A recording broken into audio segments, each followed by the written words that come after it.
conservation and promotion of zero-based natural farming and indigenous vegetable gardens. Once again, give him a big round of applause for his outstanding services to the society. And on this great occasion, వారిని honour చేయడం అనేది department అదే విధంగా అందరికీ కూడా చాలా సంతోషంగా అనిపిస్తోంది.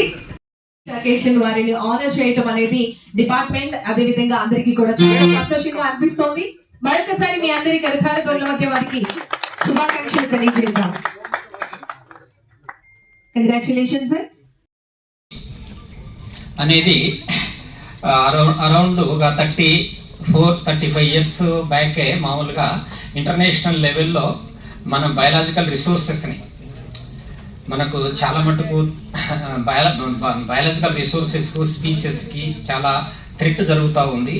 మనము వీటిని కన్జర్వ్ చేయకపోతే వీటిని ఒక ఇంటర్నేషనల్ ట్రీటీ లాగా ఒక ఇంటర్నేషనల్ లెవెల్లో దీన్ని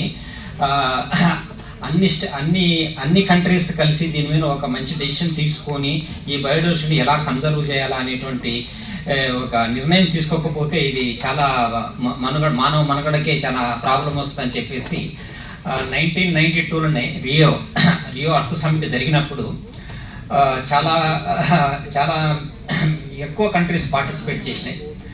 చాలా అప్పటికే సుమారుగా 150 కంట్రీస్ దాకా పార్టిసిపేట్ చేసి ఈ యొక్క అవసరాన్ని felt locally for global impact. ఇది ఏం కొత్త విషయం కాదు మనకి. Now you're seeing today chairman గారు was talking about austerity measures మీద మనం ప్రోగ్రామ్కి కొద్దిగా లెవెల్ తగ్గించడం జరిగింది. ప్రాబ్లం మాత్రమే పెరిగింది కానీ the level of program has been reduced. Why? ఎందుకు చేయడం జరిగిందని? Because of the impact of something global, right? Something happening in West Asia between different countries, but we are getting impacted, isn't it? So in 2020, almost 2021, 2022 varku, we were impacted with COVID, and now we have this, right? So now we are living in a world which is one.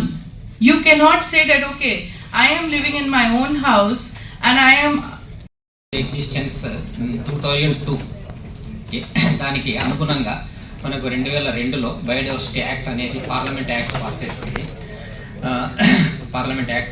చేసింది. ఇందులో institutes main ఏంటంటే each స్టేట్లో state biodiversity boards, union టెరిటరీస్లో biodiversity councils, అదేవిధంగా BMC biodiversity management committee, అంటే each panchayat each biodiversity management committee.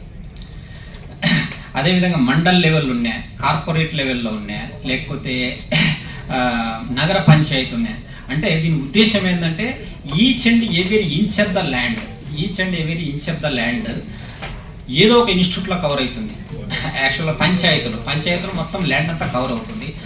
ఆ village లిమిట్స్లో revenue village panchayat లిమిట్స్గా ఫామ్ చేశారు 1994లో పంచాయతీరాజ్ యాక్ట్ ప్రకారం. వాళ్ళ ల్యాండ్లో ఉండే రిసోర్స్ అంతా కూడా వాళ్ళ పరిధిలోనే ఉంటుంది, బిఎంసి పరిధిలోనే ఉంటుంది. అంత ఇంపార్టెన్స్ ఇచ్చారు బిఎంసికి. ఎందుకంటే గ్రౌండ్ లెవెల్ ఇన్స్టిట్యూట్ అదే. అంటే ఆ రిసోర్స్ ఎవరన్నా ఫార్మాసిటికల్స్ వాళ్ళు కానీ, లేకుంటే కాస్మెటిక్స్లో కానీ, లేకుంటే కమర్షియల్గా కానీ ఏదైనా వాడుకున్నారంటే మీట్ అవుతాయి.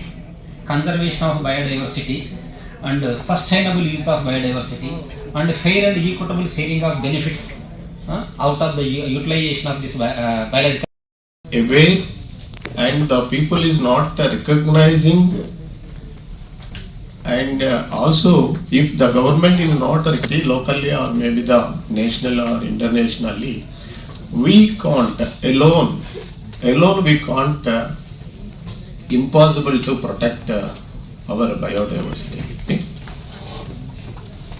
Day to day resources including the biodiversity. On the other hand, we the people which are neglect chesina parvaledu, but we are disturb chesina parvaledu, but grass root level వరకు కూడా మనం వెళ్ళిపోయి వాటిని డిస్ట్రక్ట్ చేసి అల్టిమేట్గా we are the main persons to destroy చేయటమే కాకుండా కూడా అవి మరి ప్లాంట్స్ అవనివ్వండి, యానిమల్స్ అవనివ్వండి, అదర్ న్యాచురల్ రిసోర్స్ అవనివ్వండి, మన నెక్స్ట్ భావితరాలకి, నెక్స్ట్ జనరేషన్స్కి అందకుండా మరి చేస్తున్నాము అనే దాంట్లో ఏ విధమైనటువంటి సందేహం లేదు. వేదిక మీద ఉన్న మేము ఆహ్వానించిన వివిధ వర్గాల వారికి క్రితం సంవత్సరం ఇదే రోజున తుమ్మలపల్లి కళాక్షేత్రంలో ఈసారి యుద్ధం కారణంగా ప్రభుత్వం తీసుకుంటున్న పొదుపు చర్యల్లో భాగంగా దాన్ని ఈ ఆడంబరాలు తగ్గించడాన్ని గవర్నమెంట్ పాటిస్తున్న నేపథ్యంలో మమ్మల్ని కూడా మేము కూడా దీన్ని టోన్ డౌన్ చేసుకొని కొద్దిగా తక్కువ స్థాయిలో, అంటే సమస్య స్థాయి తగ్గలేదు, సమస్య స్థాయి తీవ్రమైంది.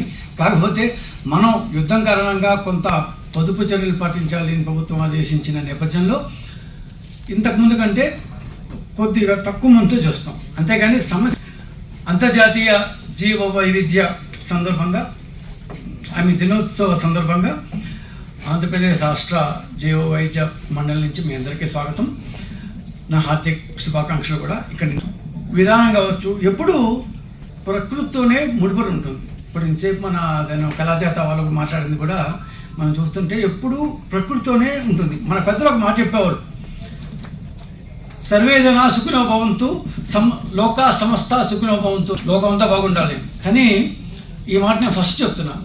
ఏంటంటే బేసిక్గా నిజానికి జీవ వైవిధ్యం, బయోడైవర్సిటీ యొక్క మంత్రం ఏంటంటే అందరూ బాగుండాలి. మనం దాన్ని